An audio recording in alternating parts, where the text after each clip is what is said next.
સમાચાર બનાસકાંઠાથી સામે આવી રહ્યા છે। અવારનવાર અકસ્માતની સંખ્યાઓ દિન પ્રતિદિન વધી રહી છે। તો અંબાજી નજીક ટ્રેલર પલટી ખાઈ જતા અકસ્માતની ઘટના સર્જાઈ। અકસ્માતમાં એકનું કમકમાટી ભર્યું મોત નીપજ્યું। રાણપુર પાસે વળાંકમાં ટ્રક ટ્રેલર પલટી મારી જતા અકસ્માતની ઘટના સર્જાઈ હતી। લોખંડની પાઇપો ભરેલું ટ્રેલર પલટી જતા અકસ્માતની ઘટના સર્જાઈ। એકનું કમકમાટી ભર્યું ઘટના સ્થળે જ મોત નીપજ્યું છે તો એક ગંભીર રીતે ઇજાગ્રસ્ત થયો છે। તો ઇજાગ્રસ્ત વ્યક્તિને સારવાર અર્થે હોસ્પિટલ ખસેડવામાં આવ્યો। અંબાજી પોલીસનો કાફલો ઘટના સ્થળે દોડી આવ્યો।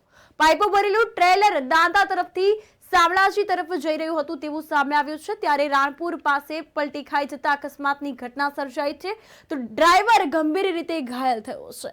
આ અંતર્ગત અવારનવાર અકસ્માતની ઘટનાઓનો દર જે છે તે દિન પ્રતિદિન વધી રહ્યો છે। અંબાજી પોલીસ પણ ઘટના સ્થળે પહોંચી છે અને આ અંગે વધુ તપાસ હાથ ધરી છે।